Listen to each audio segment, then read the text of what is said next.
Alright, it's another video naman tayo today. Pagkatapos ng mahabang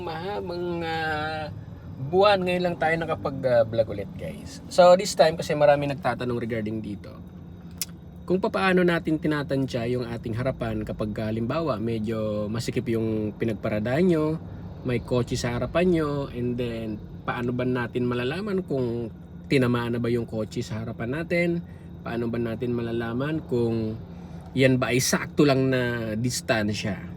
Okay, kung makikita nyo guys, yung kotse sa harapan natin, yung pagkakapark ko na to, sinadya ko talaga to na hindi ko na makita yung plate number ng kotse. Ayan, makita nyo naman sa video, hindi nyo rin makita yung plate number.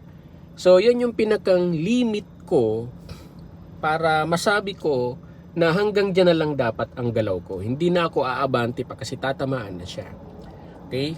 Kung mapapansin nyo guys, ang spacing yan sa labas, ito yan, pakita ko sa inyo. May space pa yan. Yan, tignan nyo. Yan. So yan yung pinakang space niya sa labas. Setup nyo na hindi nyo na nakikita yung pinakang plate number ng kotse. Ngayon, ipapakita ko sa inyo naman ang situation na kita nyo yung plate number. So meaning, mayroon pa kayong space sa harapan nyo, maluwag pa yon. So i-atras ko ng konti yung kotse na to, and mapapansin nyo dyan, makikita nyo na yung plate number. Ayan, yung kita talaga yung plate number, kitang kita siya. So atras ko lang ng konti guys, no? Okay, baba ko yung handbrake. Okay, tapos atras tayo ng konti. Ayan. Habang umatras tayo, kung mapapansin nyo, unti-unti nagiging visible ang plate number ng kotse na yun sa harap. Yan. Pagka ganyan kayo nagpark, pagka ganyan yung setup nyo guys, nakikita nyo yung plate number, ibig sabihin malayo yung distansya nyo sa harapan. Ayan, kung mapapansin nyo, ayan, malayong malayo. Kasi sa pagkakaupo nyo na to, sa normal na pagkakaupo nyo, kita nyo yung plate number eh. Ayan. Ngayon, kung ipo-forward ulit natin yan, lagyan natin ng first gear.